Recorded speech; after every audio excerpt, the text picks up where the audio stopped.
Hi, this is Randy Randall of No Age and host of the podcast Hyphenate with Randy Randall. I want to welcome our newest sponsor of the show, DistroKid. DistroKid helps musicians get their music on all the major streaming platforms, and artists keep 100% of their royalties. Hyphenate listeners get 30% off at distrokid.com/VIP/hyphenate. Again, that's distrokid.com/VIP/HYPHENATE. Go get your music streaming everywhere now. Although I never considered having a career in games. I was a drummer. I was into film. I had no even inkling that I could work in games. But when the Nintendo 64 came out, that's when I had a different feeling about games. I was like, okay, this is like, it was like magic.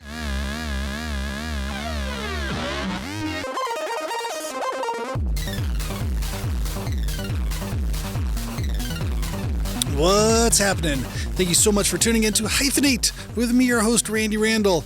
On today's show, this is week number 3 of our video game themed month. Why do I always laugh? I think video game month just sounds funny to me. But I've been learning so much. I've loved having all of these great conversations I've had with all of my guests on. Today's guest is by far a standout. My good friend Marcus Savino is joining us here on the podcast. I've known Marcus for decades now, and I think it'll come across in our interview how long we've known each other and had funny jokes and run-ins and community chuckles. I think that's that to be a new t-shirt. Community chuckles. Well, yeah, Marcus is an incredible guy. He's an incredible drummer. I've seen him in so many bands over the years. Notably, Silver Daggers, I think, is the band that he was most known for. And his current band is called Golden Grease, and they have a record out on Permanent Records, which is awesome. They are an incredible band, awesome band, and Permanent Records is a rad place. They're a record store and a venue. They got the Permanent Records Roadhouse, as well as record label and a record store. All things that are cool records in Los Angeles happen somewhere adjacent to Permanent Records, and Marcus's new band, Golden Grease, is indeed one of those things that are cool and musical in Los Angeles. So, yeah, Marcus is awesome, and when I think about video games, and he's been somebody who's I've known for years and known to have a foot in the video game world, as well as in all other things, film and creative music, art. But yeah, I was so excited to talk to Marcus, and I don't think we really gave a proper biography or CV of all of his works in the video game world. But I think we were cutting it up and sharing community chuckles and memory inspired guffaws. So yeah, this is a fun interview, and we talk a lot about The Smell, which I think is where I initially met Marcus in his band So Damn Insane. Probably first band, could have been other bands. I mean, it's one of those things, you've known somebody for so long, you forget exactly where the first meetings occurred. But we talk about all of that in this interview, and Marcus is a super talented, very intelligent person, as you will hear in this interview. Want to give a big shout out to Ruinous Media for hosting this podcast and providing all of the necessary infrastructure and support here. Thank you to Joe and Patrick and Chris and everybody at Ruinous Media. There's an incredible roster of great programming that is on the Ruinous Media, what do you call that? Hub, team, website. All of those things are great. Go check out Ruinous Media if you are a fan of this podcast, and make sure you tell your friends that this is a great podcast, and go ahead and leave a review if you feel like it on whatever podcast application you use to listen to this. It helps get this podcast into more people's ears who like weird, creative people, which I think is sort of what this podcast is made up of. It's a bunch of creative weirdos. And maybe you are a creative weirdo. You can reach out to me at hyphenatehalftime@gmail.com and let me know what kind of weirdo you are. What are you up to? I would love to hear about your hyphenated life, your life with one foot in one world and one foot in another world. There's so many worlds out there. And this month we dig in deeper to the world of video games and video gaming. So without further ado, here's my conversation with one and only Marcus Savino.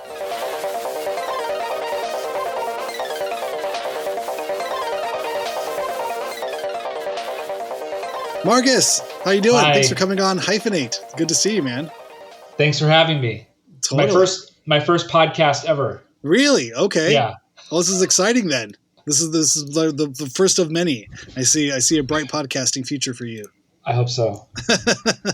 Do you listen to podcasts though? Tons of podcasts. So many podcasts. Yeah, mostly health and beauty. Yeah. Fitness. No, just all crypto. Nothing but crypto podcasts. Oh God. No, dark world that must be. I listen to a lot of movie podcasts. Oh yeah, good movies or bad movies? Or like there's a podcast called Screen Drafts where they people come in and they do lists of movies, like best movies of 1999. Oh, that's a highly contentious year. Yeah, or exactly. Stacked year. Yeah, exactly. Or the top 30 movies of Alfred Hitchcock, which they do over like multiple sessions. Yeah. Anyway. I've seen every Alfred Hitchcock movie. I took Alfred Hitchcock course in college, so I met his daughter Patricia. Really? And some of the who was the Harry Blumstead? He was he was the set designer, production designer on some of the later ones. It was great. It was taught by Drew Casper, this like fabulous film critic teacher. You know, kind of is part of the lower class stuff at USC could take. But it was cool. We got a little Alfred Hitchcock watch that had like the silhouette. I mean, that guy, we kind of, history has borne out. He was a piece of shit, sexual predator. But, the films, again, if you could separate the art from the man. Yeah, not a great guy. Not a very nice person. And definitely a creep for sure. To add one detail, I just saw this movie Strangers on a Train, which I had never seen before. It's incredible. That last scene underneath the merry-go-round, that was like some of the most high suspense action for the time. That little guy, and they really did it for real. They actually shot it with him going under the 60-mile-an-hour whirring thing.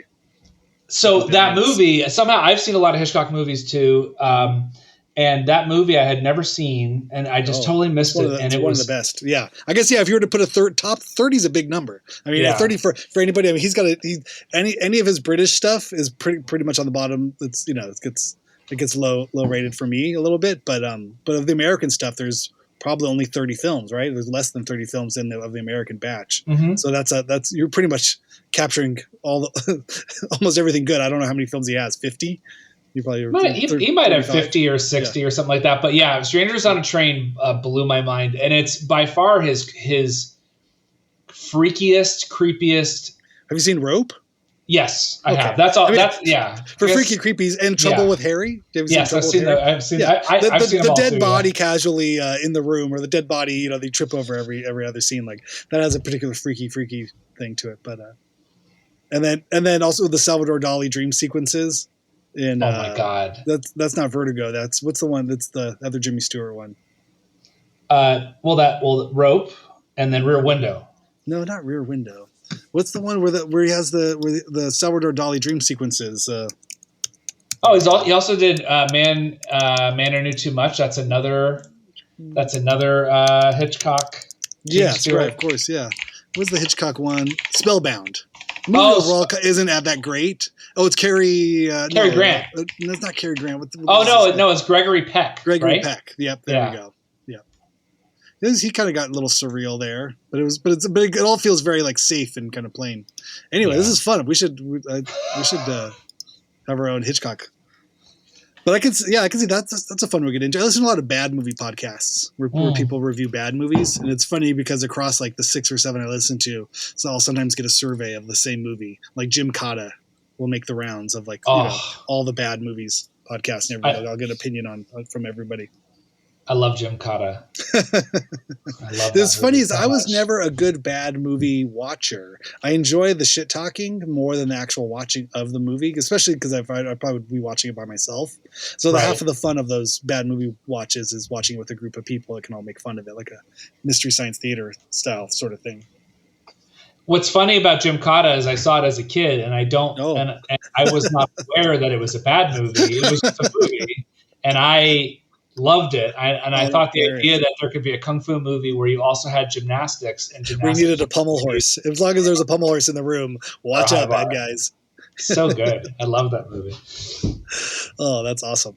Well, we've known each other for quite a while. Ostensibly, the theme of this month is video games. So I do want to talk about video games, but before that, the overall the larger umbrella theme is Hyphenate. It's a hyphenated sort of creative life. And I first met you as a drummer and owner of PA.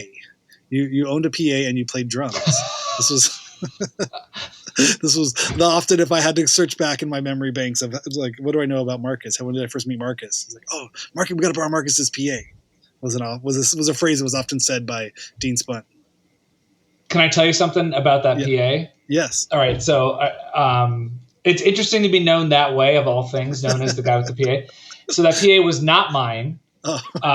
It was my good friend Joe in high school. It was his PA because we were in a band together, and he went to college in North Carolina, and he actually went to North Carolina School of the Arts with Danny McBride, David Green, Jeff Nichols, and a million other people. They all went to school together. They're all there at the same time, and he was there in the film program with them.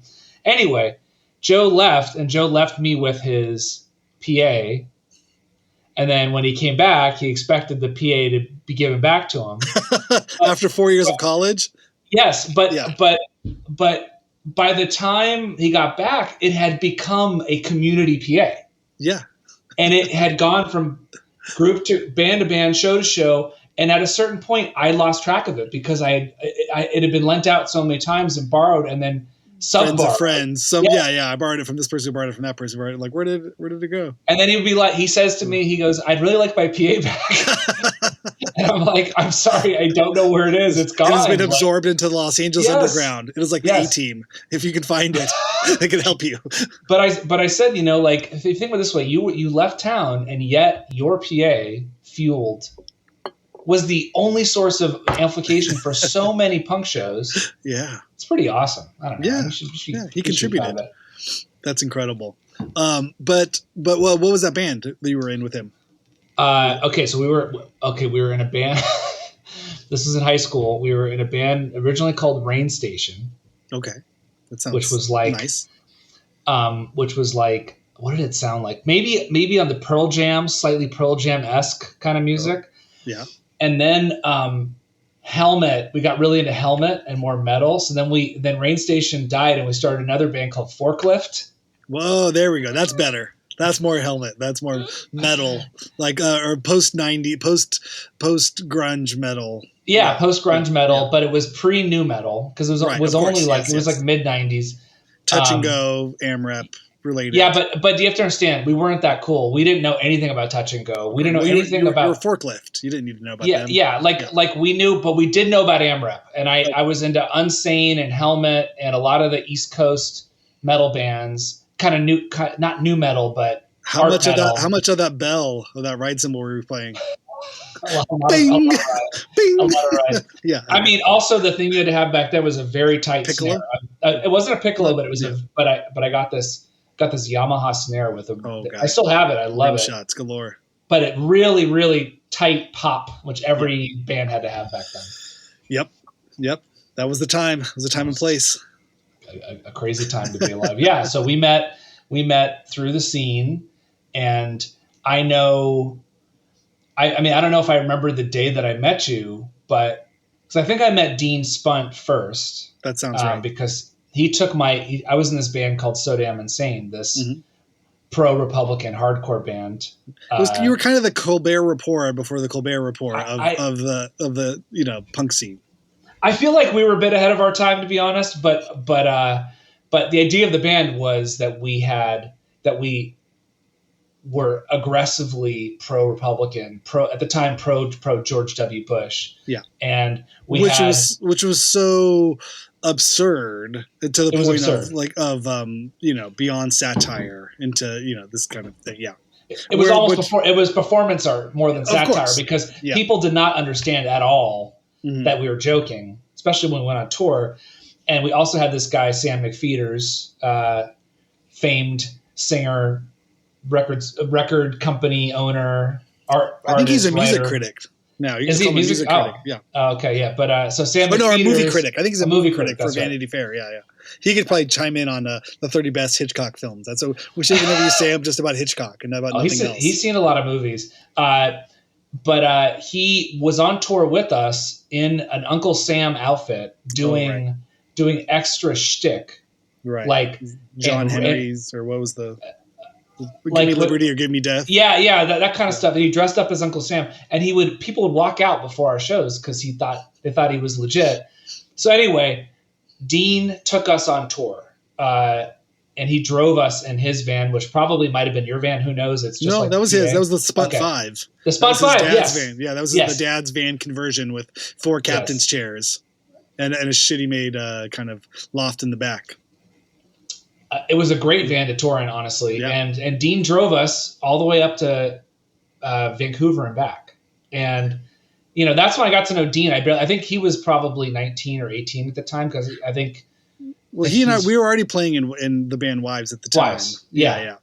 So, but that's how we would have met because I didn't know Dean very well before we went on tour together. And then after tour, we started playing shows together, I think with Wives and, Yep. We play, that, and that's when you and I got to know each other, and all those crazy shows. Silver Daggers, I think, was the band that you were more. There was less of a shtick and more of a. Silver Daggers was what came right out of So Damn Insane, and that became a real band. Mm-hmm. Although it started also as kind of. I was like, what is this? Does anyone want to hear this? And somehow people wanted to hear it at a certain point, which was always a huge surprise to me. But by the way, I just have to ask you, do you remember the time, I feel like you were there for this, when there was a show in Vermont, maybe in Dean's apartment or someone else's apartment? And maybe. It was like the last show.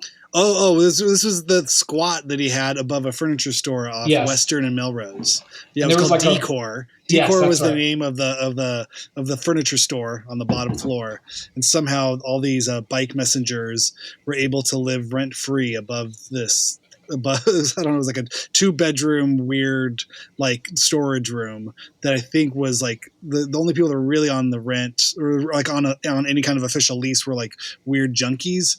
I think that was like allegedly the VJ Jesse from MTV. I think would it was a kind of a weird like shooting gallery for drugs, and then there was these kind of like weird straight edge like vegan skinny bike messengers that like sort of took over, and then built like 14 different rooms out of like the other bedroom. Yes. And, those rats there. Yep, that was fun. And then they were all getting kicked out after months and months of living there rent free. And then Dean threw a show where lots of things happened. Yes, I played that show. You played that show, okay? We might have played that show. Did you play that show? I'm sure you did. And the one story that I'll tell from that night, the only story, was when this guy Barr, who was like a rapper, was doing a performance, and he was in one of the rooms because there's all these little rooms where the shows happen. Probably using my PA, by the way. Sure, of course. Yeah. Barr's on the floor with a hoodie on, in like kind of a crouched position, hiding. Yep. And the music starts. We're all waiting for Barr to start singing, but instead of him, the guy that was in front of us to sing, Barr came through the wall, like the Kool-Aid Man. Yeah, like a brick came through the wall. And then Barr jumped through the wall, and the guy was just a decoy. It was Avi. Yeah, Avi was on the floor. Avi? Okay. Yeah. So you were there for that. Yeah. So Damn Insane played that show, I believe. That sounds right. Yeah. Yeah. No, I pissed in the air conditioning unit up on the top. Like, there was like condenser or whatever on top of the roof that night. And then I remember Dean was hanging out of the window for some reason, like hanging out of his bedroom window, like on the second story. And I was throwing beer bottles at him just because it was just heightening it was my improv. Yes. And it's like, oh, if you're going to hang out the window, what if I just threw beer bottles at you while you hung out of the window? It got darker throughout the night. He didn't think it was funny. I thought it was hilarious. It did. The vibe changed. The vibe shifted many times that night. And well, it's kind of a free for all. I mean, now that that area, Melrose and Western, is like the new like gallery space. Like, it was like these expensive like art galleries and I don't know, like high end fashion brands. But yeah, back then it was kind of just a weird no man's land between Hollywood and downtown. It's a memory that I cherish that night. Yeah, that was a lot of fun. That's hilarious. You remember that? Yeah, we did. Except there was a time when the Smell was closed down after the Great White fire thing in Rhode Island, and so across the country, all of the sort of off the books, all ages spaces got fire coded. Fire marshals came through and wrote everybody up, and they couldn't open until it was back up and running. But so some shows that the Smell had got moved to that warehouse, or kind of loft living space above the furniture store. Remember the first one was Hella and Joan of Arc. Wow. What played, and I think our band opened just because Dean lived there and took the show.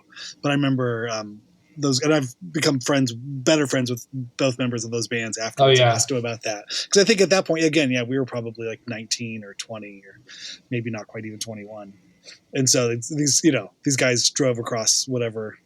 Probably from Phoenix or from San Diego or from San Francisco, and show up at the show, and we're just like, "Hey guys, we're here." And they were proper bands at that point, so I don't think they were expecting the warehouse show vibe.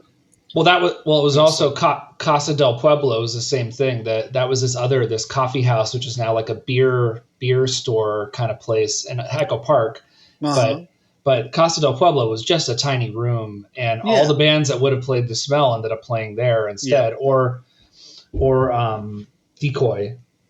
And we played there before too. I think it was kind of like a community service That's sort of what space, it was. Right? Kind of info, stop-in center, like, get pamphlets, know your right, renters' rights, or like any kind of like stuff. Yeah. A terrible, terrible place to play music.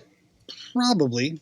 I remember Carla was our friend who I think she volunteered there. Oh yeah. For, like, new music. Yeah. I think she helped kind of book some shows there. But they hosted. We played so with Glass shows. Candy there. Yeah. Yes. Glass Candy kind of. No, I was at. Later. Okay. I was at that show. Yeah. I was at that show. Yeah. It was great. So that was Wives, right? Yeah. Yeah. Okay. I think that night we also played Rocket Video, the video store on La Brea and Melrose where I worked.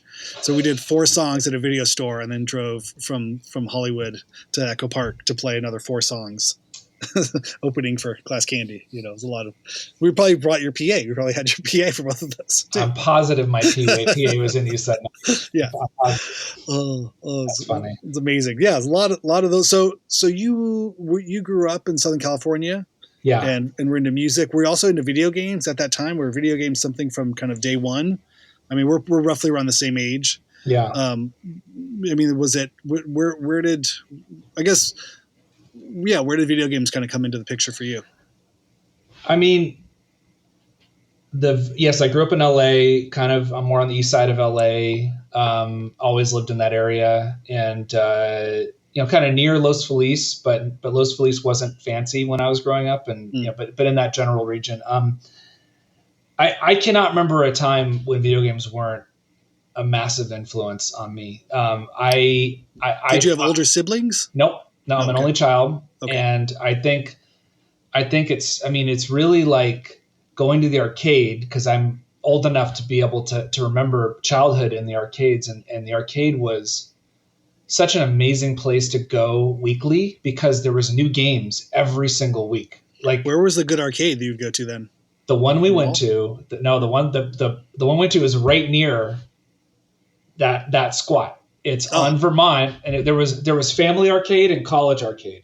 And Family, yes, yeah, I know that. Yeah, it was still there up until I don't know how many years ago. Family Arcade is still there. College Arcade's gone. But the thing is College Arcade, the LACC kind of serving the LACC community across the street from the LA City College. Yeah. So I went there with my dad a lot. It just was always new stuff, and so I just was I was fascinated by how, for example, the game Tempest.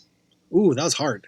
But Tempest uses vector graphics, which is like, it looks like kind of like just colored, really bright colored lines. Yep. The Star Wars game was like that too. Yes, the Star Wars game, and there's a game called Major Havoc that used it. So there was vector graphics, and then there was also a game like Tron, which used, or Pac-Man, or any game like that used raster graphics, like pixel-based graphics. And as a kid, I was just fascinated by the fact that the machines could make those two different visuals, and they looked and felt so different. And vector graphics was something where I was just, it's just one of those things where when you see it in person, you can't really describe it, when you're in the presence of vector graphics, it just looks so amazing. Like it's such a stunning visual to me. So I think my early memories are just how amazed I was by vector graphics. And then the movie Tron came out, which was like 82, and had 3D, CGI graphics, very early CGI graphics. So like, I would just say, when I was born and when I was coming of age and being an only child and not really being very sporty, video games just came at the perfect time for me, and they were everywhere. And also every 7-Eleven had video games in it. You couldn't avoid them. They were just everywhere. And then, but I didn't have I actually had something called a Vectrex. Do you know what that is? What the fuck was that? It's a vector graphics home gaming system, which was my first gaming system I ever had. And it's black and white, and it has a built-in controller, and then you slide in you put a cartridge in, you slide in a colored overlay to change the color graphics. So that was my first gaming system, and then I think my mom made me sell it, and I think it's worth like $3,000 now or something like that for that system. It's very valuable. Anyway, but then the Nintendo came out, and that's really when everybody like me, we didn't, I was like, I mainly lived with my mom. We didn't have a ton of money. So the Nintendo Entertainment System, the first Nintendo, was really like the democratization of games, where pretty much anyone could have a home game system that was really good quality. And Super Mario Brothers was the game that came with it when I got it. Originally, remember the first Nintendo had Duck Hunt and Gyromite and the robot. Yo, I didn't have the robot, but we had the Duck Hunt, Super Mario Brothers, and then I think we had like the pad. The Olympics game with the pad. We got that combo, whatever that was in 88 or 88, 89. Actually, I think it first came out in 86, but I didn't get one until 87. Okay. And mine came with, it was called the Control Deck. And it came with Super Mario Brothers and with one controller. Okay. But the thing about it that was so amazing was you got one game with it.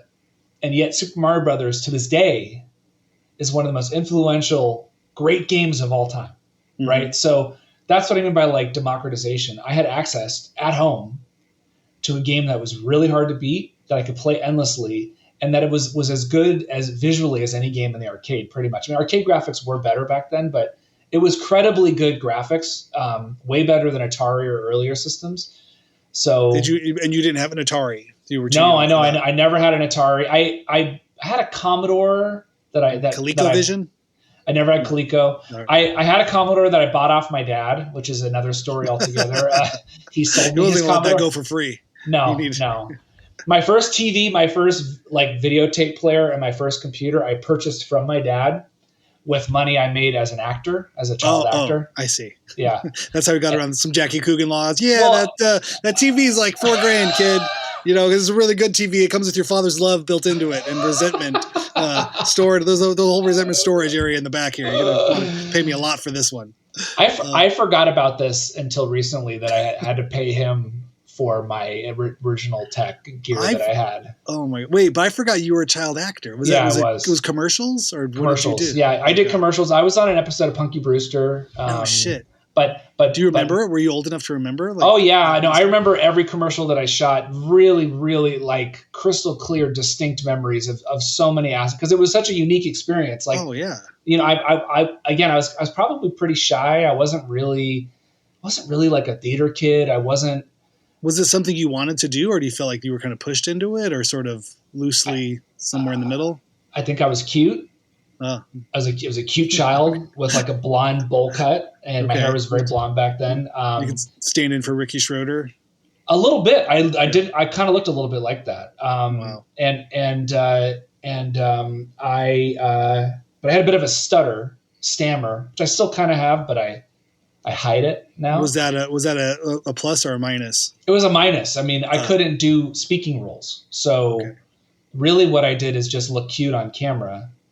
And so gnarly. I did get some parts doing that. There's actually recently my first commercial I ever did is resurfaced on YouTube. Weird. Yeah. What was it for? This toy called Prancing Ponies. Whoa.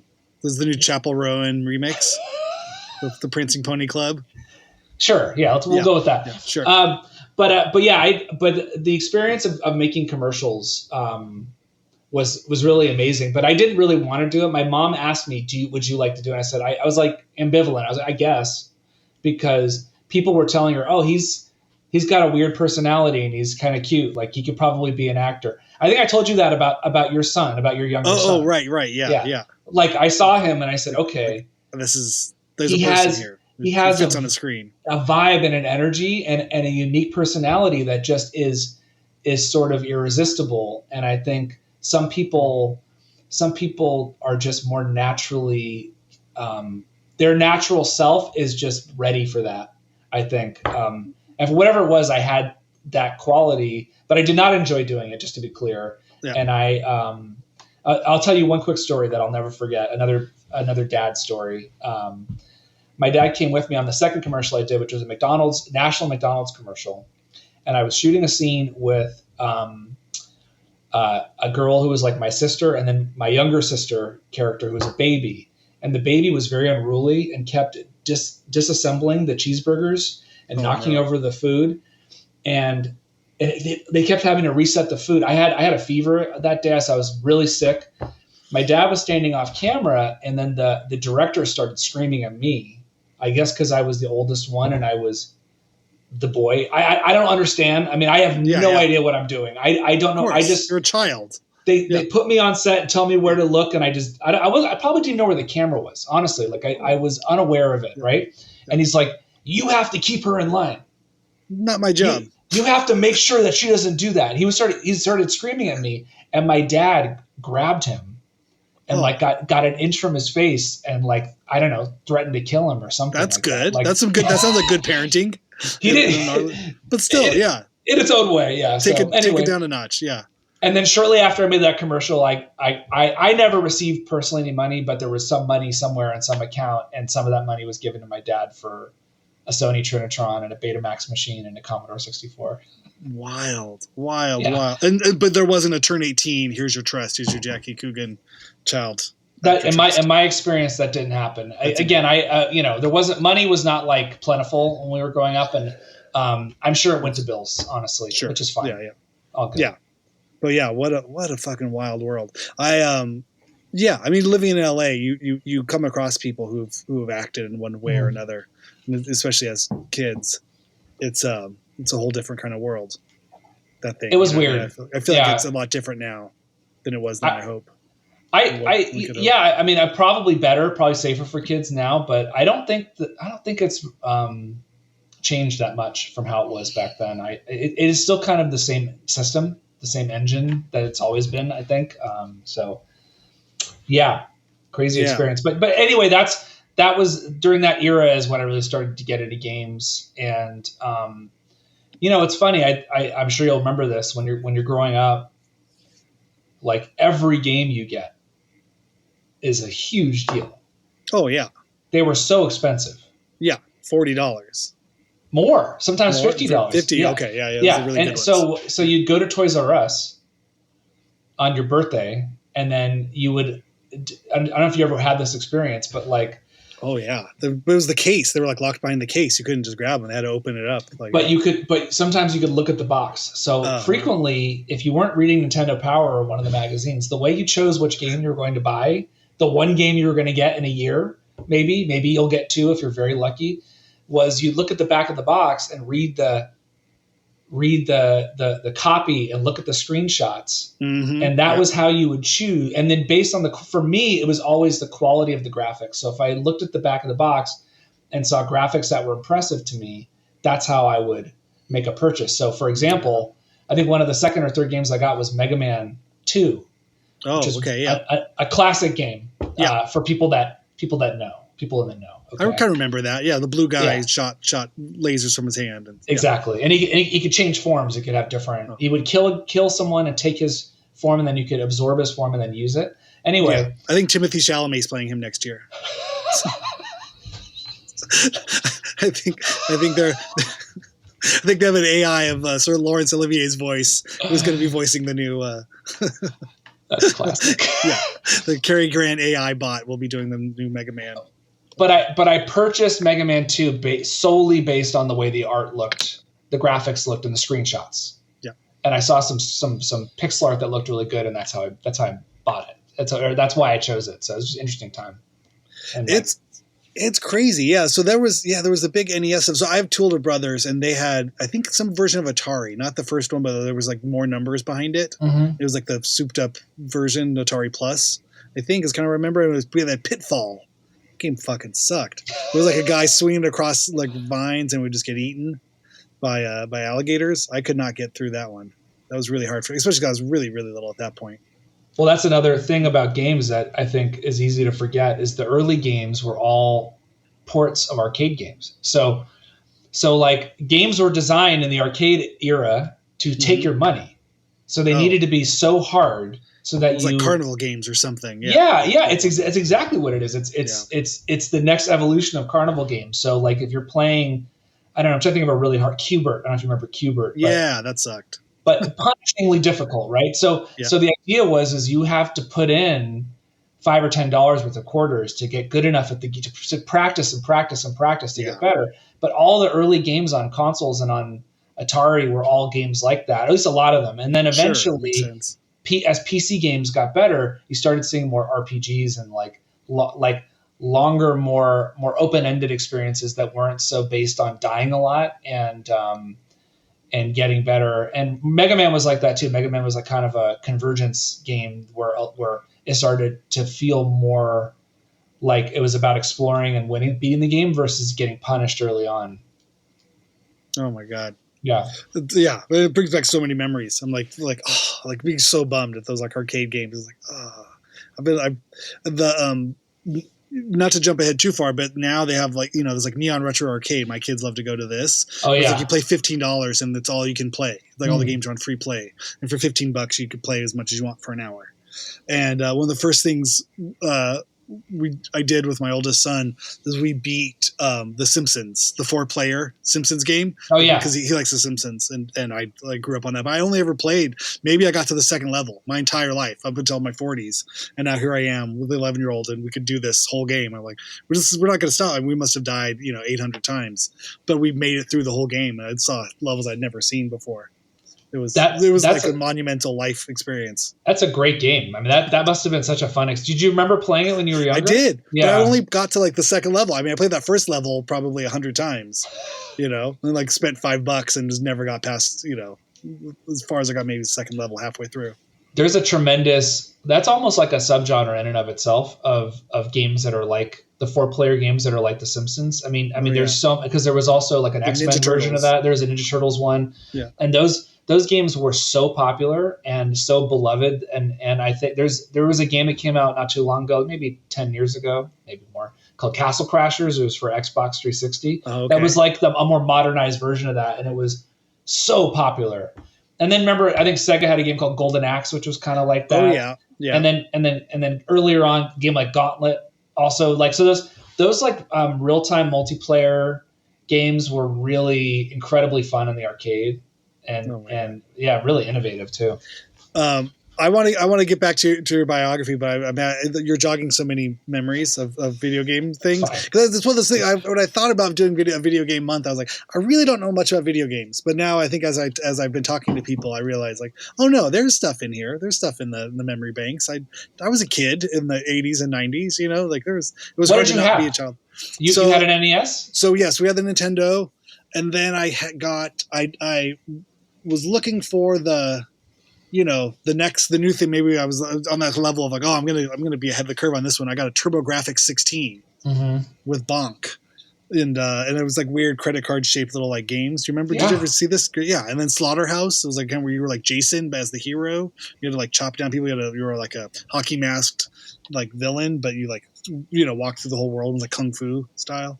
So you have to understand the TurboGrafx 16 is the hipster game system of its era. Oh, well, then I was that. Then it was it. It belied, my later, austere demeanor that what I would adopt later in life.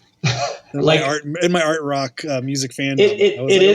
I liked it before it's cool. It is the talking heads of the video game systems because no, I'm being serious. It's a very beloved, slightly like less well known system. It was competing with the Genesis at the time. Yes, and the Super Nintendo. So I think TurboGrafx and Genesis came out around each other. I may be getting my time slightly somewhere in off, there, yeah. Because then eventually I got a Sega and only had like 2 games, that Altered Beast and something else, and I was like, I'm done. You got a Genesis. I guess, yeah. I got the Sega. Oh, you know what? Okay, so TurboGrafx was around the time of first NES, or maybe slightly after. Just after, yeah. And there was Sega Master System, which also used cards and which was the first Sega machine.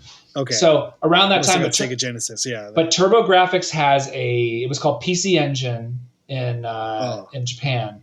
It has an incredible cult following. Like, do you still have your TurboGrafx in the games? Throw it in the trash. By 1992, by the time the year punk broke, by the time the little baby swam naked in a pool, Nevermind happened. All that shit went right in the trash. I mean, I managed to keep. I didn't know. Yeah. Yeah. So that I'm pretty sure that TurboGrafx is like pretty popular. That'd be fun. System. It'd be fun to show the kids some of that stuff. Because I mean, I don't know. There was the one that was like the guy that's kind of in a mech suit. He was like spent half the time as a kid and half the time as like a big mech suited guy. What was that called? Kid Valiant, Kid something.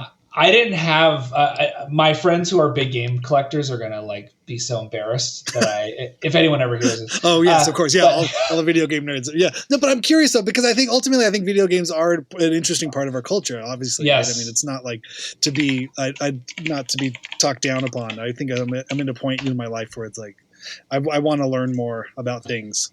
That podcast is kind of fun. Well, that's a good point though about games, right? So like the reason why I mentioned I had the Vectrex game system. The reason why I don't have it anymore is because my mom was really hopeful that I was going to stop playing games, right? Like part of it, social developmental sort of maturation into this other kind of world of. Yeah. All I did was, I played games so much. I spent so many hundreds, thousands of hours playing my Nintendo games in my room, not going outside, not going to play with other kids. Like I was obsessed. It was a total obsession. Wow. So I think she was really worried that I was just going to be one of those people that never leaves the house. And, and I don't know that any mother in the 80s or the early 90s could look at their kid playing games endlessly every day and say, this is good for my child to be doing this. And then I got a Game Boy. Oh no. Which was so that means I had games all the time, and I like just on the go. Yeah. Yes, I had one of those. I had a Game Boy. That was you did okay. Yeah. Was it black and white or color? Black and white. Okay. Yeah. So we went to Hawaii. It was like a big trip we took when I was 12, and I played my Game Boy the entire time. Yeah, yes, huge expense for parents. Yeah. I stared at that constantly. So so it was definitely as games, but I will say. The big inflection point for me with games, and probably the thing that would have made me want to get into, although I never considered having a career in games. I was a drummer. I was into film. I had no even inkling that I could work in games. All the games that I loved were all made in Japan. I didn't have a PC, so there was American gaming companies making PC games, but everything I played was made in Japan, pretty much. And there was no chance that I could ever go to Japan. I never even thought about it. I thought you had to be an engineer to make games. So, but when the Nintendo 64 came out, which was probably 95 or 90, I think 96, that's when the graphics you could have at home were as good or better than the arcade. And the things that the Nintendo 64 could do in Ocarina of Time and Super Mario, why am I forgetting that? Super Mario 64 and the early 3D games on Nintendo 64. That was such a total paradigm shift in the game industry. And then, that's what led to PlayStation 2 and Xbox and all that kind of stuff. Like, even though, but I think first PlayStation, remember the gray PlayStation? Mm-hmm. Came out before the Nintendo 64. Nintendo 64 was the first 3D games that were really good and really well made and really artful, even though 3D graphics were terrible back then. But Nintendo has always made really great games on all their platforms. So when I got a Nintendo 64, I had a different feeling about games. I was like, okay, this is going in a direction that's so exciting. And I was, again, I was just so excited by it. I was so excited by this little box that could do what it could do. It was like magic, you know? And what was the one that had like Prince of Persia and like the dolphin one? That's you're back on Genesis, man. That's all still Genesis? Echo the Dolphins, okay. Genesis. Okay, my cousin had that. Maybe that's, but I never got. I mean, yeah, I think it was also the thing it was frustrating because you had to buy so many games. It wasn't just the investment of the machine, and then it's the constant. Oh, what's the newest game? What's the newest game? And just that, like staying up on all that stuff. That's where I think it was really got hard too. Like, I mean, of course, like all industries, it's it's not just the one-time purchase. It's the repeat purchasing power that makes it work. But well, and I think that's why I would get burned out. I get one or two games and like I can't. And then there'd be like, well, we got to get the new one. Like I'm not even good at the other one. Like how am I supposed to get another one? I don't even have any money. I can't ask. They already shelled out $200 for the thing, and I got like $40 or 50. Maybe I spent $80 in on top of it. So now we're right. $300 in, and then 6 months later, if I were to ask for another game, like oh shit, I'm fucked. So I was kind of stuck with whatever that was, and like all right, and I never passed them. I never had them. Yeah, but okay, so. So how do you get in? What's the in? We're ending the 90s, and you're finding you there's a path forward. I have another dad story for you. Yeah. Okay. So I'll have to go back to the 80s to tell this story. Okay. I love these dad stories. Is your dad still with us? He's not. Not. I'm sorry. But okay. but my dad is quite a character, and there's probably another podcast we'll do sometime in the future, just dad stories. Oh yeah. That it's a different brand altogether. That seems to happen a lot on these podcasts. Yeah. I realize the dad story is always eminent. It's just always under the surface. So my dad was a musician, a keyboard player and a songwriter. And in the 80s, 70s, he was very active. And I was born in LA because my dad moved out here to be a musician. And in the 80s, he was in a band called Secret Weapon. I don't know. And they were not a famous band, okay. But they were aggressively playing shows in LA and trying to kind of make it big. They all wore flight suits, and my dad painted a sign which was like a stealth bomber with the Secret Weapon text on the top and bottom, and that was behind them on stage. Were they like a new wave band or like no? They were like hard rock. Wow. Okay. 80s hard rock, slightly glammy. They all had like teased hair. Whoa. There's where nothing about them on the internet. They're nothing. They're all LA people. LA people. But anyway, they had this one guy who was like a teenager, a 16-year-old in the band, this guitar player. And my dad kept in touch with him after the band ended.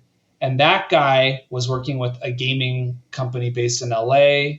And he needed like a shop boy, like really just someone to kind of like be bossed around, get coffee. He was working. He still performs, actually. His name's John Lario.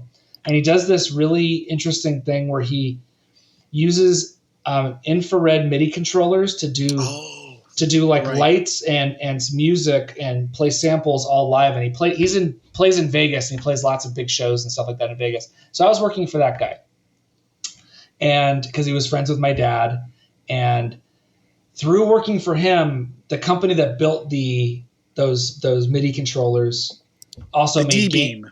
Yes, the D-Beam. Yes, sir. It was the D-Beam. So the guys that made the D-Beam also had a game company, and they were they were using that same technology to do to soccer ball games and swinging a baseball bat, hitting it was like virtual reality kind of, but for the arcade. So that was the first company I ever worked with, and that was the first time I ever worked on games, was at that company, basically. Was this? I think we talked about this a little bit before off air, but was this Captain Power?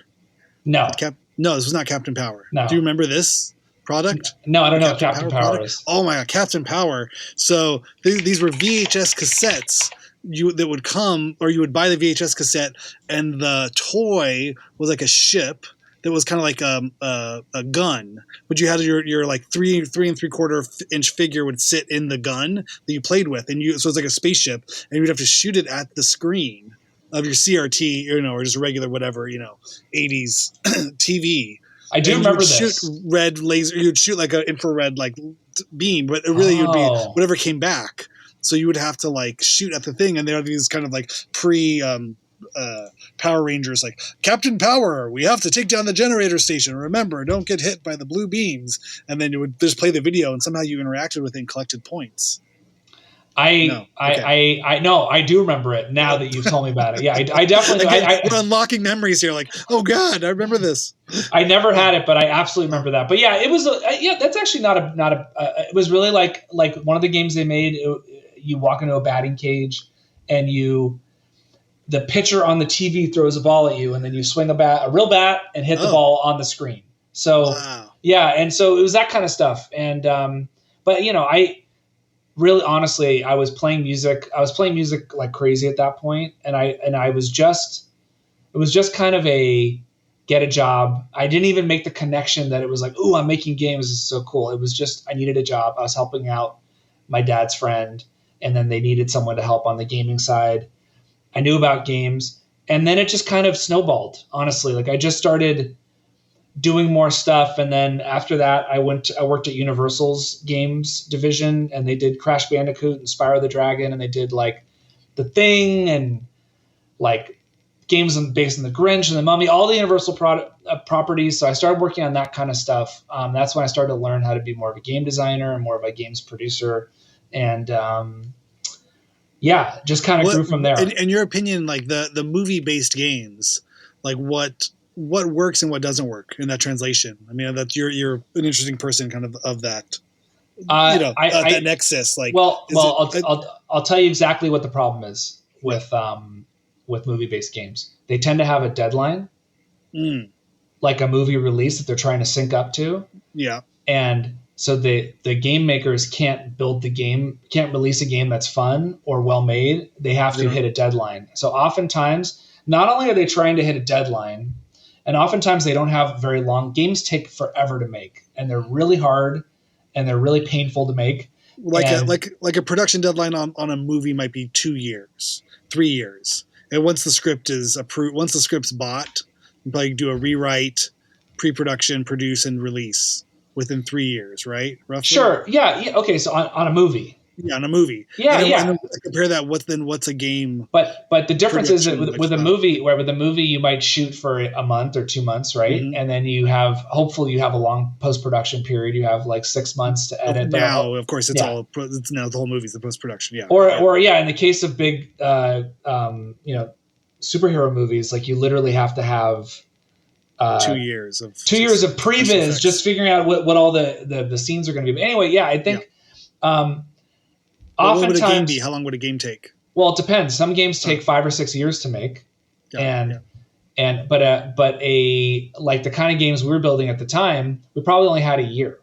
So we know The Mummy was coming out, okay, and then we would find a developer, and because we didn't develop the games ourselves, we hired development studios, engineers, and artists to build the games for us. So it wasn't a license. You weren't licensing it out to another company. You would hire them in, so you would still own the product. Well, because we were Universal, so we owned the license. Yeah. So, which was kind of again, I didn't know anything about licensing or marketing or. But a branding. different way of doing it. You could have given that Mummy name to somebody who knows to another studio or to another like game developer that would do the whole thing. But it was more like hiring those people to work for you. Yeah, but at the time, I didn't,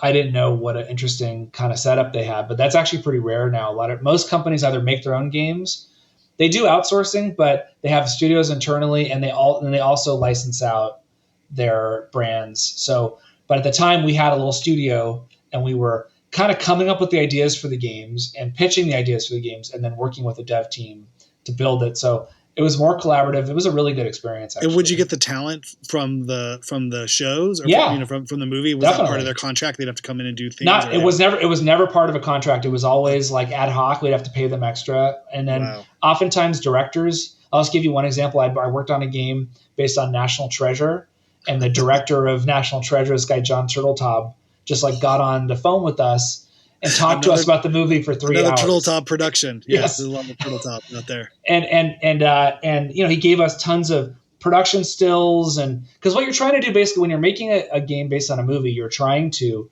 recreate the vibes of the movie, but make it into a fun game. And more often than not, that's impossible.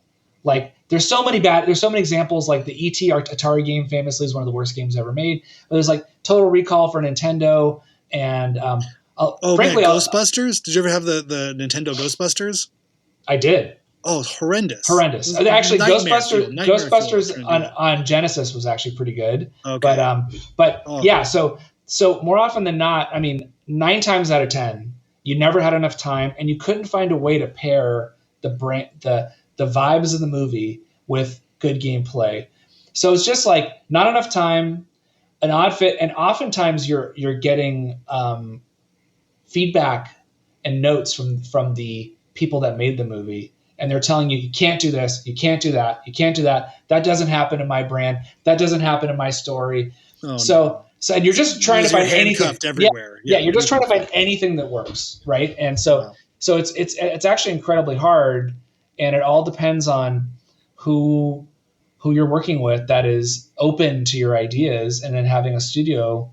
And that in those days, or if I was working on a game myself, figuring out a way to make it work in the time. And I've worked on a lot of branded games, because after that job, I eventually got into more on the game development side. The company that people hire is to build the games. And I worked on so many brands like SpongeBob and WWE and NBA and Walking Dead and like lots of stuff like that. And so I've gone through that cycle of working with brands like many, many, many times. And it's just a mixed bag of what can happen, and everything can go wrong. Can I tell you 2 of my favorite branded pieces of computer ephemera? Well, the first was Gremlins 2 had this amazing like print shop floppy disk you could buy at Costco. So it was basically like, it was Gremlins 2, like you could print a banner on that dot matrix printer, but with the characters from Gremlins 2, like a big happy birthday, like 14 sheet long, like dot, the little wheels, the holes on the side of the printer. You could print out like 14 sheets long, like a happy birthday with all of the wacky Gremlins 2 creatures. Or I have no memory of this whatsoever. Little invitations. It was all dot matrix printers, and it was like you could like an invitation to your party. Like you could put in the disc and then select what you wanted. And to me, that was kind of a video game. I think as a kid, because I loved that movie so much.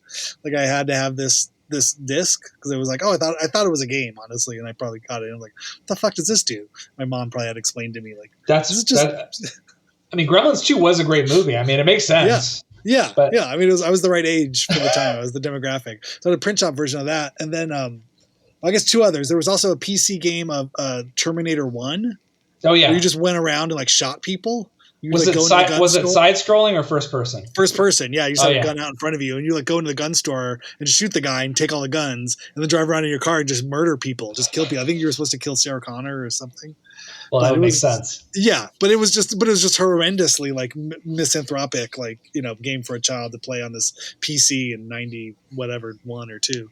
Well, imagine what it's like today. I mean, like kids play GTA 5, and it's just like I know nothing of this world. I mean, you're murdering people, you're sniping people and shooting them at the head. You're driving through crowds of people. There's all kinds of sexual content, drug content, and it's rated for everybody. It's rated M. It's rated M. It's rated for mature audiences. But every 18 plus. But yeah, every kid with a PlayStation 5 or an Xbox is going to play it. And then it was actually, and the old GTA games were recently on Netflix as well. So there's really no way to stop. I think kids what does that mean? On Netflix. Netflix has their own games platform. You can play Oh my God. games on, like if you have a Netflix account, you can play games. With your with your TV controller, or you have to get a different controller? You can use your phone, or in some cases you can play with your TV. I think I don't know if they actually have a controller, but they're doing a ton of stuff with games. That's their new thing. Wow, that's wild. Yeah. The last one was the Beetlejuice animated show. Oh yeah. There was like a kind of like chess game. You could like play chess with these characters and go on quests, but mostly you were like moving chess pieces around. It was just like a chess game, but you were the characters. You know, like the king and queen were like Beetlejuice and Lydia, and then you'd have all like the spiders were the pawns, and you would like move around. It was like PC, I guess. You know, like we had an IBM computer. You know what's interesting is that the PC had a lot of more unusual and esoteric games. It was much easier to make a PC game and get it live. You know, if you're making a Nintendo game, you have to get approved by Nintendo. Okay. And it's a very complicated process and very slow, and they reject you, and you have to make tons of changes and fix tons of bugs. PC was a bit more open, and it was much easier for people to get a license and just make something weird. So a ton of innovation on PC all throughout the 90s, especially just because it was just a more freer space to build games. Open platform kind of vibe. That's incredible. Okay, so you're playing drums. Silver Daggers puts a record out on Load Records. Yes, but this was posthumous. The band no. It was not posthumous. We were very active at the time. I mean, you and I have talked about this off podcast before, but but No Age blowing up and getting on Sub Pop. I remember the day that I heard about it, and then I was at the Smell. And then I think Dean Spunt of No Age told me, "Hey, we got signed to Sub. We got a record deal." And I was like, "Oh." I think we had all gone to South by Southwest. It was that same thing. We were there. We're kind of caravanned. We weren't in the same van, but I think we had all caravanned. We did. Together. But my memory of when Miki I first Miko heard and No Age and Silver Daggers all played shows from LA to South by. But that was after we got on Load. When I heard that you guys got on Sub Pop, and that was for our tiny scene. That was such a big deal. That was a stunning revelation to hear, and I was like, man, I guess this is getting serious. Like, I guess. And then I said, I wonder if anyone will ask Silver Daggers to be on a label. And I swear to God, it was less than 2 weeks later, Load Records reached out to us and offered to put out a record. Like, it was like. Wow. We didn't do any kind of outreach. I don't feel like we were that connected a band, but they came across us, and there was this band Business Lady, which was like the San Diego chapter of Silver Daggers, a very similar band with people we were friendly with. So they gave Business Lady a record deal and us a record deal, like practically on the same day. They were on Load too. I didn't. They were. Yeah, okay. And we put out records right about the same time, and we knew them so well, so it was like a really cool. We did a bunch of shows. Wives did a bunch of shows with Business Lady. Oh, really? Through the Midwest and on tours and things. And those guys. Was the drummer Paul naked in any of those shows? Always. Yeah. He was like a train conductor or he was naked. It was either one or the other. I don't know if you've ever had a chance to talk to Paul. He is one of the most fascinating human beings. Not in a while. I think he was living with Jesselyn up in the Bay Area. He was. And I don't know if that's still the case, but yeah. But he's around. He had a high-pitched voice and he would touch his nose and point at you. Yeah, he has like a tick or something. It was he's like amazingly artistic. Like makes this beautiful abstract art, and he's a printmaker. When I was knowing him better, he was building his own drum sets, and it was like it was so amazing. It was so amazing how like he was also like a vegan chef. I don't know. He's an interesting guy, great guy. Anyway, sure. So we got on Load, and it was like basically every dream that could possibly come true in terms of what I wished I could have as an experience as a musician. Like a label was going to put out a record. We were going to make a full length record. It was going to be on vinyl. We were going to choose the cover artist that we were going to have for our record. We were going to choose the studio where we were going to record. We were going to record on 32 track tape. We only recorded on 4 tracks or cassette before. Yeah. So like for us, it was like the big time. And did you record with McHugh? We did, Mike McHugh, in Costa Mesa at the distillery. But, that was the thing. It was just like Ben McCosker, who's the guy that runs Load Records. He was just he kind of just let us do whatever we wanted, and he just paid for it. And I mean, I like, that's every band's dream. That's really, to this day, if you're being realistic, that's what you would hope that would happen. Yeah. The feeling of warmth in my chest I have for this man, like what the way that he supported us, and like he knew. But I think he probably also knew you were within his limits. Like you were going to the distillery, and you had why can't I think of his name? Gary Panter. Gary Panter, yeah. Yeah. You know, I mean, you didn't have Jeff Koons and Quincy Jones. Budgets, yeah, I mean, it was smaller scale, but I still feel like he just was so nice to us, and his wife is Laura, I believe, and they're both just incredibly nice to us. We stayed with them in Providence. So it was that was such a great experience. I was like, okay, well, if nothing ever happens for me in music ever again, like at least I got to have this experience, put out a record, record in a cool studio, have a really cool artist make the cover art. And I was like, this is like amazing. And again, it all happened because No Age blew up. And there were other bands too, like Abe Vigoda got a record deal. Did they? Yeah, yes. Dean, well, Dean, well, yeah, they were 4AD for the rest of the world. But I think it was, yeah. It was crazy. Well, that was sort of the, we've talked about this off pod. Like that was sort of the hope. Like I think I had a very like, I don't know. I think egalitarian is what I was thinking, or almost communist like sort of vision of like if we are at any point lucky enough to catch anyone's attention, I would love to be able to shine that light upon what the scene where we came from and the smell, and sort of provide that support. And if anybody else was interested in those opportunities, that would be if there was a chance for us to get it. I wanted to hold the door open for as many people to get those opportunities, because how hard you work, and this is the case everywhere around the world. I mean, it's a hugely talented pool of people, and nothing ever happens. Then you turn 25 and everyone goes their own ways.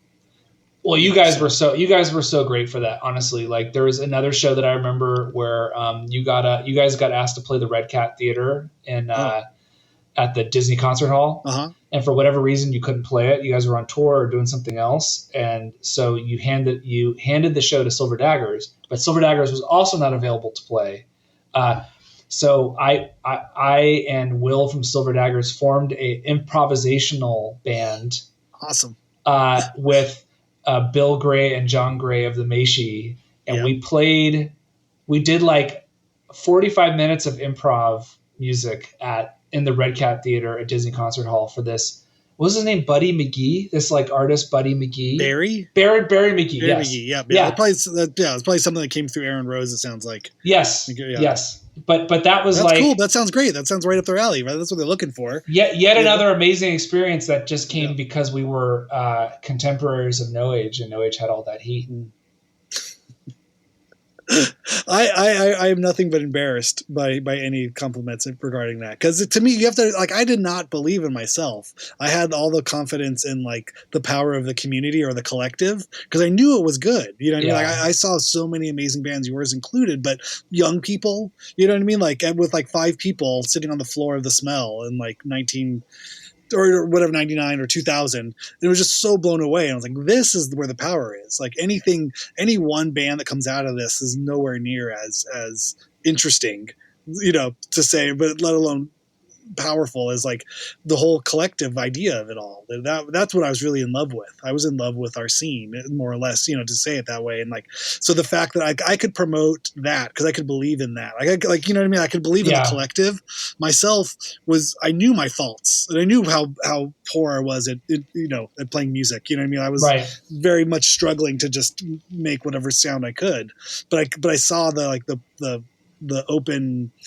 openness and the equality, or sort of the like, if you're willing to lend a hand, you get an opportunity to play, sort of feeling of like the Smell, like, because through volunteering there, that's what sort of I think afforded us our ability to get a show, to get shows at the Smell, is because we would volunteer there, and so that made me feel like that made sense to me, I guess, as and I was like, okay, cool, this is great. And so, anyway, that was what I was trying to do, was like just blow everybody else up, because it's like this is what's interesting. I think that what's interesting to me is our scene was very ramshackle, and the bands that were playing these shows were very, very uncommercial in a way that was almost like like naive and primitive. And there was never a sense for a moment that even anybody would want to hear this music aside from the people that were in our scene and the people that were coming to play shows with us. I had zero ambition for this music except for the fun we were having playing shows together. And that was the only thing that I conceived of. I didn't even have, as I said, like the Load Records thing was like a dream that I couldn't have imagined. And then you guys kind of changed. You guys became more professional first. That's the thing that I would say is that you guys put on a really professional stage show, and it was more presentational. It felt more like a real band than anything that we were doing at the time. Anything was doing at the time. We were not real bands. We were something else. And it's funny, around that time, the Locust did something similar. Obviously we saw the Locust play many times when they were in their various incarnations. And then at a certain point, the Locusts were like an experience to see live. And I kind of feel 100%. Like No Age did that around that time as well. And that once one band is putting on an experience, it kind of it changes it. Everyone else, it sort of forces everyone else to raise their game. And I think at the time for Silver Daggers, we were trying to get to that next level of putting on a show. We were playing much bigger shows. So we were like playing the El Rey and the Troubadour, and we played with Skinny Puppy at the Henry Fonda Theater and House of Blues, playing really big shows. And we were trying to be that bigger band and be more presentational in our aesthetic. And it was very, very hard for us to find a comfort zone there where we you were a group of 5 individuals probably by that point. Yeah. They were all very, very different, very strong-minded and of an aesthetic and sort of sociological sort of bent that maybe we're not necessarily all pointing in the same direction. Which I think we were like that from the start. Of course, yeah, but it's not a problem until there's something to actually debate, or you know what I mean? Like a problem of what people feel about money or success or ambition isn't really a question until there is the opportunity to have a success, you know, a form of success. Then it become, oh wait, do we not all want the same thing? Well, and I mean, it's such a good point. And honestly, it's funny because looking back on that time, we never had any kind of success in traditional sense. We never made money really playing music unless we opened up for a big band. Like the most money 99% of bands that are playing, you know, everybody who's at a Guitar Center is in that same position. There's no money, so there's no point in fighting about money or even having a talk about money because everyone loses money hopefully equally. Yes. The drummer usually more so. Well, because drums are expensive. More expensive. But like I was going to say, the most famous thing, the most successful thing that Silver Daggers was associated with is our music was used in the movie What We Do in the Shadows. Oh my God, that's huge. How did that happen? My good friend Daniel Hayworth was the editor, one of the editors on that movie, and he threw in some Silver Dagger songs, I think as temp tracks. And Jermaine Clement really liked it, really liked the weirdness of it, and kept it in the movie. So insane. So we get like little bits of royalties every year, but like that's a good example where like there is no way for us to keep going long enough for us to hit some kind of critical mass. It was impossible, but we managed to capture some of our weird vibes at the time. Yeah. And then it can live on in another form. That's huge. Yeah. That's huge. You know, I think Dean and I being a duo had a lot to do with that. You know, I think we were able to bypass a lot of the interband friction that is just inherent in any band scenario. You know what I mean? I think that's the testament to any band that you see, any group of, you know, 50-year-olds that are on the stage that were the same people that were in their 20s and are now in their 50s. It has a lot more to do with like the form of marriage counseling or interpersonal relationship than any form of talent or musical taste. It's just the fact that they could all get along. They figured out how to do that, and everyone probably got paid the same. You know, that's probably I've read something about that, like bands who were still bands all split the royalties pretty generously. I don't know how they do it, to be honest. I don't know how they do it. but it's a crapshoot because my opinion I remember back then also was like not that we were commercial or there was anything commercial about it, but I just thought I had so little respect for whatever commercial was. Mm-hmm. It was like, well, fuck it, if this bullshit passes, like our bullshit can pass. I think my standards were my opinion of commercial music was so low that it was like we could be commercial. Anything could be commercial. Like no one knows what commercial is. You know what I mean? I saw it as, and I understood also that we were young in a way that like that particular time pre social media, that there was this post 9/11 sort of bacchanalia thing happening as documented, through the New York sort of scene, and all that world of the Strokes and Liars and Yeah Yeah Yeahs. That kind of mean writing the hotels of that. It's like if the Yeah Yeah Yeahs are commercial, if somebody thinks Liars can sell out a show, why the fuck can't we sell out a show? You know what I mean? I didn't think we were doing anything that different. That's a really good point. Yeah, I mean, I'm also just remembering because it's we're talking about the aughts really. This key era was like 2003 or 2008 or so, and maybe 2010. You guys obviously went on way longer, but not much. Aren't you still a band? I think so. In some ways, yes. In some ways, But it's what it is. I mean, but if you think about what's happening culturally, if you think about the Bush years, the war in Iraq, new metal, like TRL Live, the economy worked, but then it was pre 2008. If anything, if we were to call it out, from my point of view, there were companies that had marketing budgets to point, and they're pointing those cannons of marketing budgets at our age demographic. Right. And one of the things I saw was there was young people our age going to live shows. And so there was a fire hose of money that got rained all over things we were doing at the time. You would recall probably attending parties where there were free beverages like Four Loko, or not Four Loko, was like Sparks or things of this nature. You know what I mean? There was the whole thing kind of like we were a heavily marketed to generation. And again, that crapshoot, that spin the wheel of like, where do we spend money? On these corporations that were just doing gangbusters post in that W economy. Yes. Like I didn't know that at the time. Yes. But looking back on, the shoe hadn't dropped yet.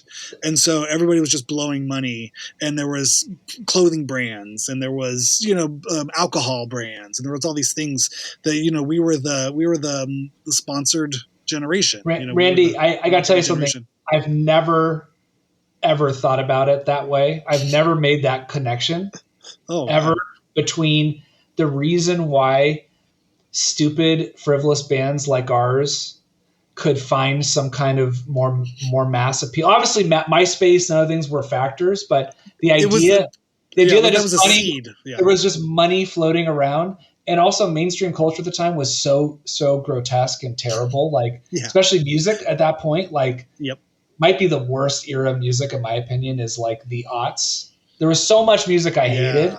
I don't know who's doing well then. Like Beck, did he have a record that worked? Yeah, Beck, sure. But what about like Limp Bizkit and all that kind of stuff? Isn't new metal all the aughts too? Maybe, yeah. I don't know. But again, my head was so far up my ass, and I was going to record stores and going to, if it wasn't printed on a DIY label, I didn't know what it was. I definitely didn't have an eye towards that. Coldplay, I think they were of that world, right? Again, yes. But whatever you think of that, yeah, exactly, yeah. No, yeah.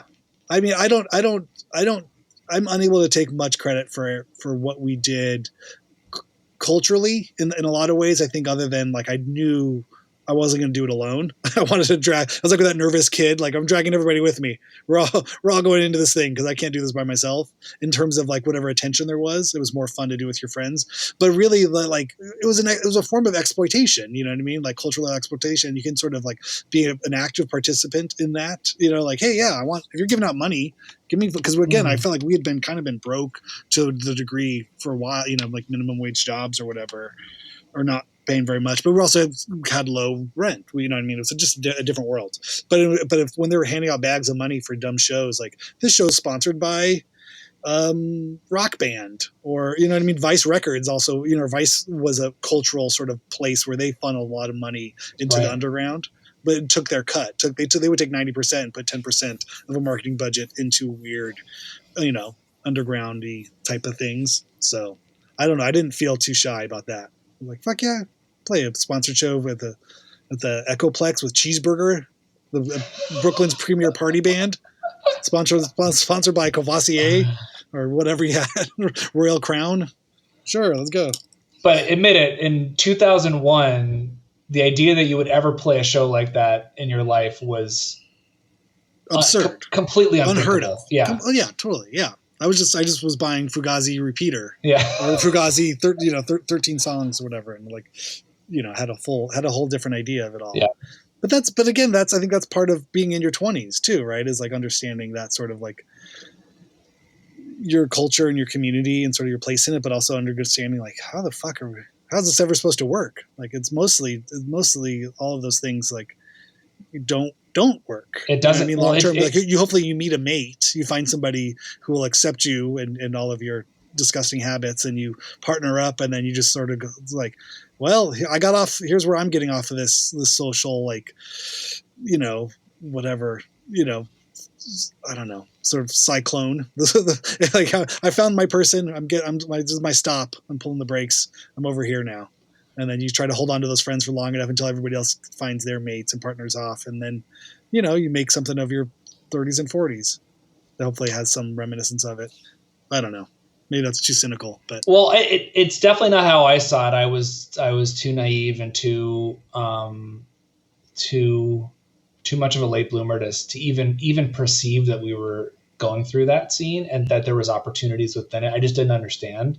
I couldn't comprehend it. Yeah. I guess I wasn't I look back in retrospect, I can see a lot of it, but I guess the ambitious part of me of like, yeah, I was excited by all this opportunity because I wanted to know how the other half lived. Like, why do these people get to do it? Maybe it was more of the chip on my shoulder. I was sort of not necessarily jealous, but just the like mad. I think I was kind of mad all the time. Yeah, you're these guys. Fueled kick by the door anger. Downs. Let's go. Yeah, but you know what? I mean, so. I will say this: like No Age played obviously did so many cool shows. You had so many great experiences that like I think any one of us couldn't have imagined ever having. And I'm happy that someone from our scene, and obviously like Bethany Constantino was also in our scene and Best Coast. I would say she's a much larger profile and a much more successful artist than No Age. Yeah. I mean, I think it's inarguable that she was the most successful to come out of our scene. But regardless, I think it's so cool that people that were still so deeply connected to our scene were part of her band or touring with you, or like Scott was doing sound for you for years. I think Will from Silver Daggers toured with you or played shows with you. We took Will all over he did a European run with it's like Spain, Russia, Poland. Didn't he also play the Hollywood Bowl with you? And the Hollywood Bowl, yeah. I mean, Will played a show at the Hollywood Bowl. This is what I'm so Randy. but this is opening. We were not the headline. It doesn't matter. Like, we were Randy, on for 20 minutes before two very popular bands doing a reunion run. Like we were not, I can take it to a degree. I'll take the compliment to a degree. However, we were take a victory lap. You got Will. Yeah. Of Silver Daggers. Will Kai Stenglen Menchaca. You got him on stage at the Hollywood Bowl. That is very special and something that you just have to take pride in it. When someone makes the Will Kai Stenglen Menchaca documentary, it'll be seen as like when David Bowie brought Klaus Nomi on to Saturday Night Live. And by the way, Klaus Nomi is one of Will's heroes. Of course, that's what I'm saying. Yeah, it'll be shown as like, oh, here's when there's when the Will documentary happens, will be a footnote in that. I can't wait for that. Yeah, well, we've gone past our hour. I've kept you way too long. I don't think we've really answered any questions here. Not that there was a question to be answered. However, I've enjoyed this time chatting with you so thoroughly. Yeah, it was great. We covered your career in just the briefest of scratches, from a beautiful child in a McDonald's commercial to a drummer, rock and roll drummer, impresario, to a maker of video games. Is insulting, if not short description, but it'll have to work for the hour that we have. I'll take it. Okay. Well, I appreciate your time, Marcus. I hope you are well. And what do you promote yourself? Are you a findable person? Do you want people to find you and follow you? Not particularly. I'm in a band called Golden Grease. There we go. We're on Instagram. What's the title? What's the handle for Golden Grease? I think it's just Golden Grease. Okay. Um, Spelled the way you'd spell it, no underscores or let me check. Let me check. But missing all vowels. This is definitely Golden Grease with the no most vowels. interesting part of the podcast. Hold on. It is. It might be Golden Grease Band, all one word, on Instagram. We put out a record on Permanent Records called Zero Time, maybe love it, last year or the year before. I'm working on some games that I can't talk about, and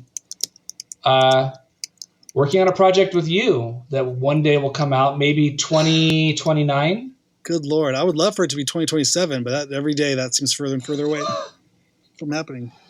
Yeah, maybe 2028. I could do that. I would love it. I mean, I'm recalled this project, I guess, your involvement in the project is I'm just reminded of the Gary Shandling show where Gary, the Gary Sanders show where Gary Shandling says, put me in the loop. I want to be in the loop. I'm like, you don't want to be in the loop.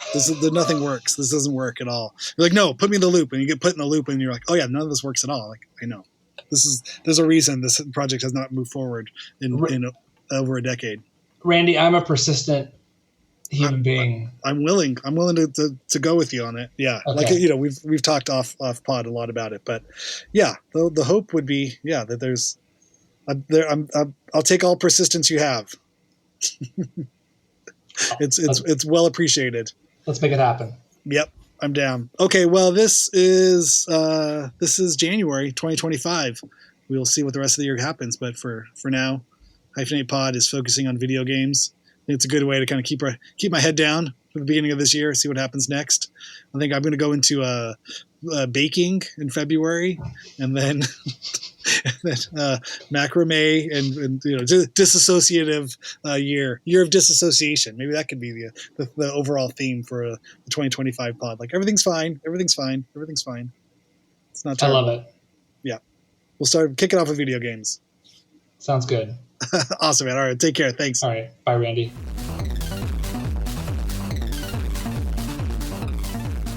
All right, Marcus, you rule. It was awesome. Everybody go find Golden Grease. You can find them on Instagram, like he said, Golden Grease Band.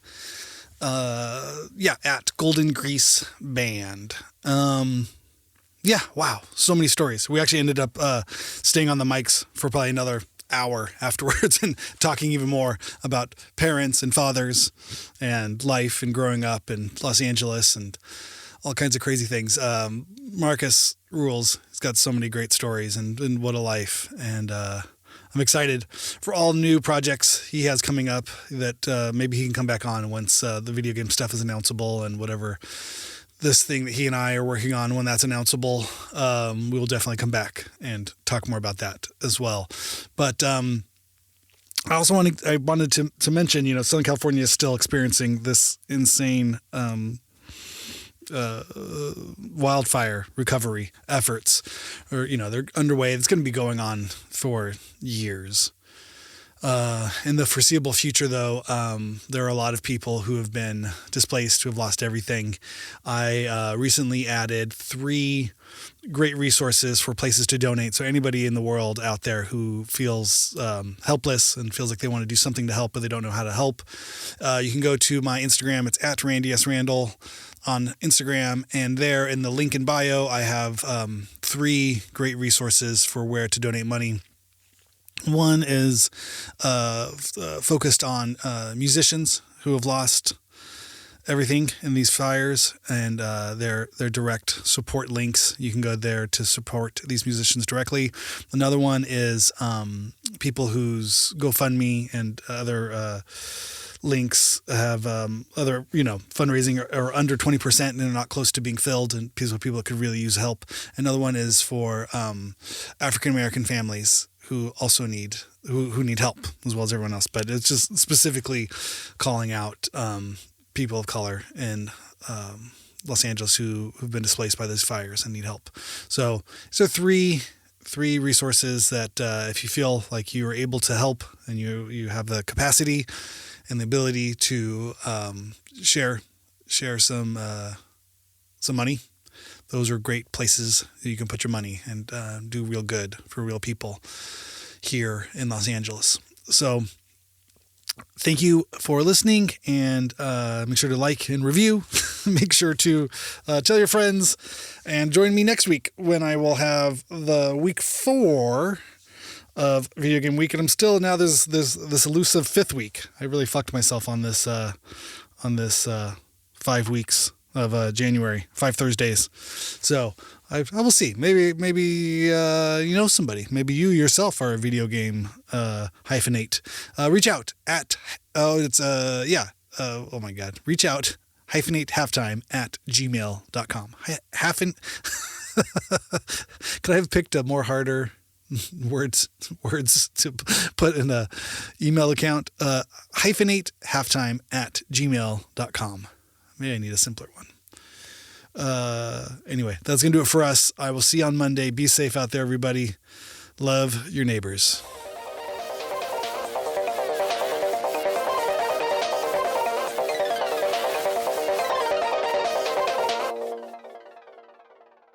If you think about it this way, you left town, and yet your PA fueled was the only source of amplification for so many punk shows. It's pretty awesome. I don't know. I mean, you should be proud of it.